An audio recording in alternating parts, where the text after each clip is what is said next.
In the VLSI design, IC design flow, the first step in the IC design flow is the Verilog HDL program. We are going to write Verilog HDL program first, and then we'll do the logic synthesis, and then the other process we are going to do.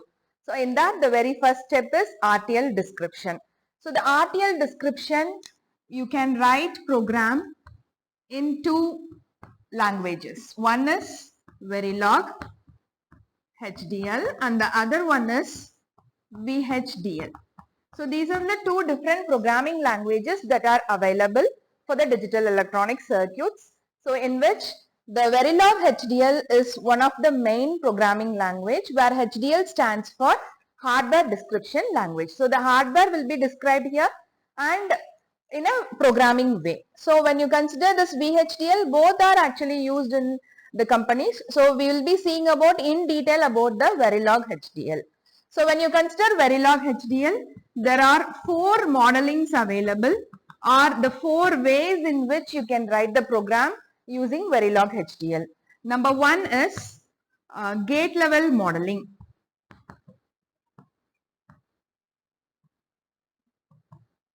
And number 2, data flow modeling.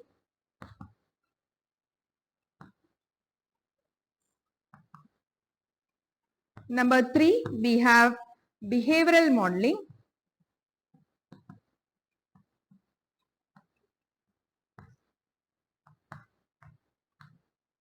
And number 4 is switch level modeling.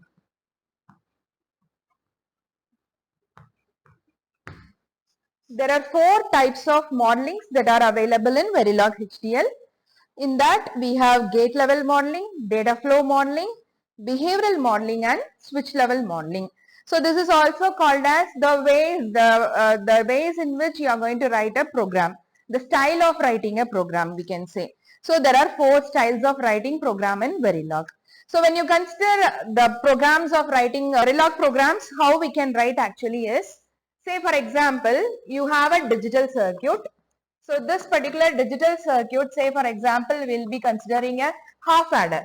So when we consider an half adder, the half adder can be designed or it can be denoted in 3 ways.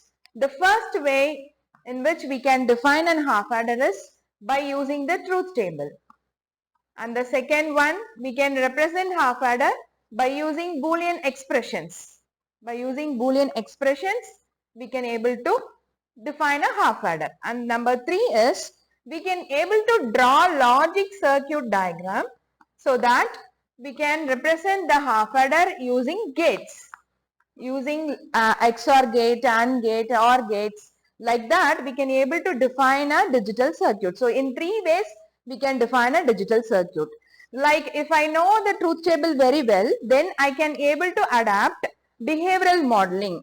I can write a program using behavioral modeling when I know the truth table of the design. And when I know the Boolean expressions of the design, I can follow writing the program in data flow modeling. If I know the logic circuit diagram, then we can adapt the gate level modeling to write a program. So the last one is the switch level modeling, in which we are in need of transistor level designs. Like we should know the design in terms of transistors. Like in MOS transistor, we can able to draw the structure of the digital circuit designs. And by using that transistor level design, you can able to write program in the switch level modeling. So these are all the 4 levels of modelings we have in the Verilog HDL programming language. So in that, we will be going to see about the gate level modeling. So the first level of modeling is the gate level modeling in Verilog HDL, where to write a program in gate level modeling, the digital circuit design that we should know in our hand is, you should know about the logic diagram details. The details of the logic diagram we should have in our hand in order to write the program in gate level modeling. So now let us see what are the keywords that are going to be used in the gate level modeling. So when you see the gate level modeling, all gates is going to be used, all gates we are going to use, and then in addition to those gates, you will be having buffers will be used here, okay, and then we are going to add some delays, so which is denoted as propagation delay of those gates. So all these in combine to have the keywords in the data gate level modeling. So when you consider the keywords about the gates, so we have gates like AND gate, OR gate, NOT gate, then NAND, NOR, XOR and XNOR. So those gates can be defined by using the keywords like in lowercase a, n, d denotes AND gate, and then OR denotes the OR gate. NOT, NOT denotes the NOT gate, and then we have NAND, NAND, NOR gate denoted as NOR. Then XOR is denoted as XOR, and then we have XNOR gate, so denoted as XNOR. And after that we will be having buffer, which is denoted as BUF, buff. So everything, all the keywords in the Verilog programming should be written in lowercase, and then the user defined variables can be taken as a mixed of uppercase and lowercase, or lowercase alone or uppercase. Anything you can use it as a user defined functions or user defined variables. But the keywords in the Verilog HDL has to be written in the lowercase letters. So when you want to instantiate, when you want to represent an AND gate, then say for example, the logic representation of an AND gate will be given like this, where the inputs are denoted as in1 and in2, and the output is denoted as out. The variable used to denote the output is out. So for representing this gate, let me name the gate as G1, right? The name given for this gate as G1.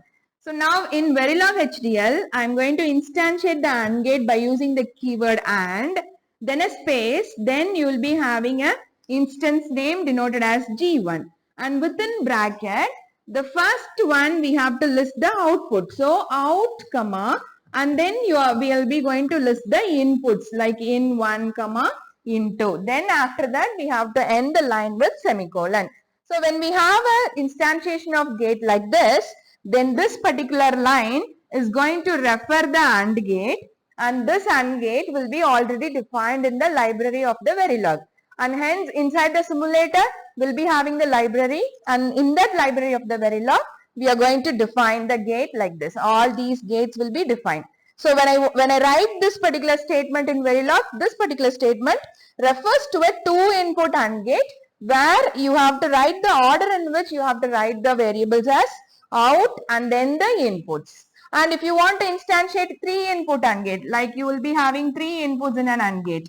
So where you have the input variables used as A, B, C, and the output, let me denote it as Y. And the instance name I can give it as G2.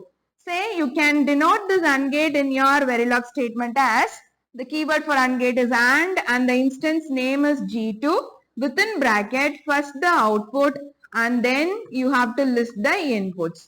So whatever may be the number of inputs that you are going to apply for an AND gate, you can extend by using comma operator. Like you can have a 4-input AND gate as A, B, C, D, like that. You can extend the number of inputs by using comma operator in the Verilog statement.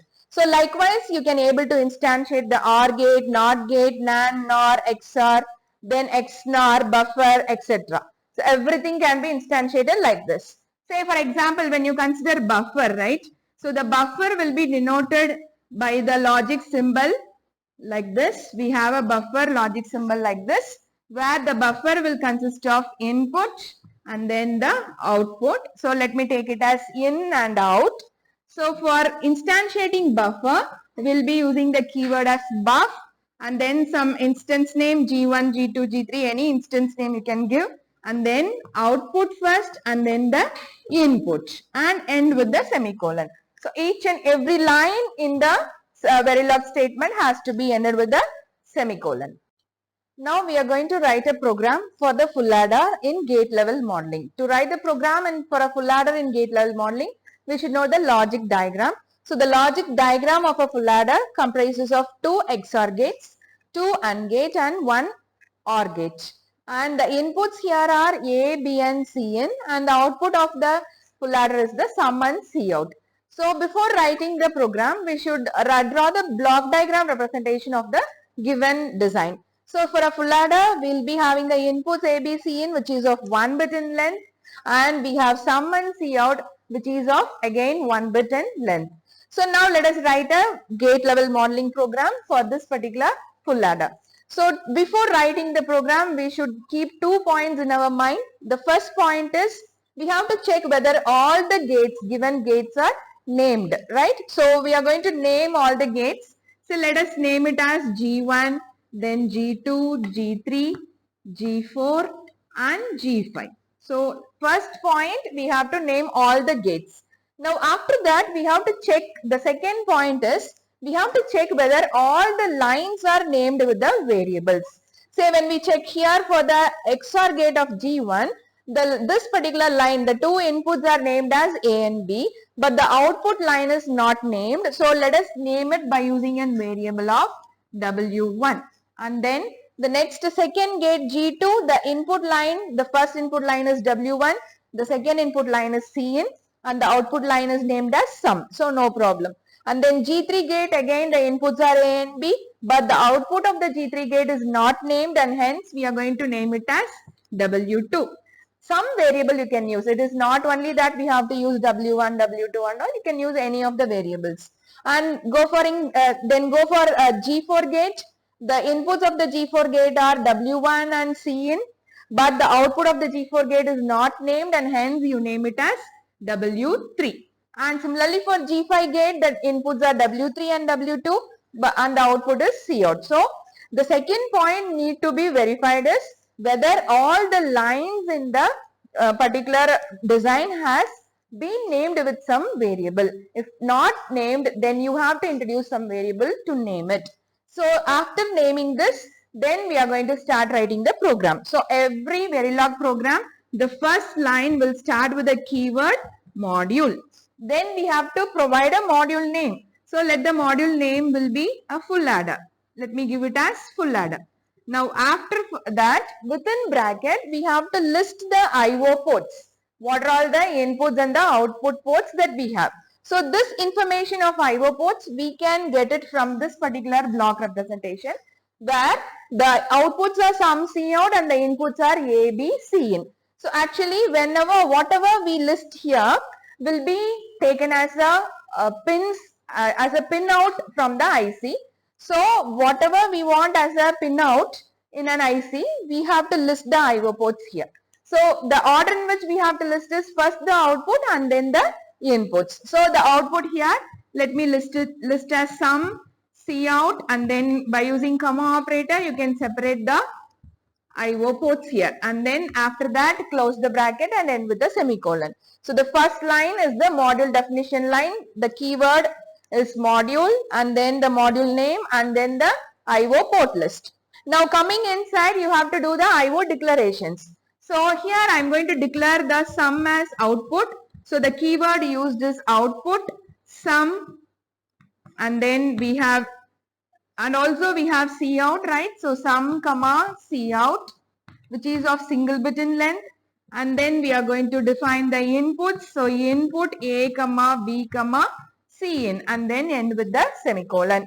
So by using the comma operator, we can able to list any number of variables as the or under this output category, and in the input category also we can, by using comma operator, we can list any number of variables. So here we have the three inputs, so A comma B comma Cin, the input, right? So after this we have to declare wires, like all the intermediate lines we have declared it as W1, W2 and W3, and these are to be declared as a wire. It is neither acting as an input or nor acting as an output. It is just going to transfer the value from one point to the another point. So hence we have to declare as wires in our Verilog HDL programming language. So the keyword used for declaring wire is wire. Then we have W1, W2, W3. So all these three are declared as a wire, and the default data type of all these three declarations will be a binary data type, and that too it is a single bit binary data type. So once we have declared everything, now the next one is we are going to instantiate the gates in the gate level modeling. Say, since I said you we are going to use XOR gates, we are using two XOR gates, two AND gates and one OR gate here. So we are going to instantiate XOR gate twice, and then AND gate twice and the OR gate one time. So we have the keyword used for XOR gate is XOR and the instance name for the XOR gate is G1, right? And after that you have to list the output and then the inputs. So here the output of the G1 gate is W1. So W1 comma the inputs of the G1 gate is A and B. So we can have A comma B and then close the bracket. And the next XOR gate is taken as G2 gate. The output of the G2 gate is sum and the inputs of the G2 gate is W1 and Cn. So W1 comma Cn. And the next gate is the G3 gate, which is an AND gate. So the keyword used for the AND gate is AND G3 and the output of the AND gate is denoted here as W2. So W2 comma the inputs of the AND gate are A comma B. Okay, right. Now after that, the next one we are going to declare or instantiate the gate G4. So the AND gate G4 and G4 and within bracket first the output we have W3 and the inputs are W1 and then Cin. And finally the OR gate or G5, the output of the OR gate is Cout and the inputs for the OR gate is W2 and W3. So W2 comma W3 and close the bracket, and finally we can end the module by using end module. So this is one gate level modeling program which we have written by instantiating the gates for a full ladder, right? So this is a gate level modeling program.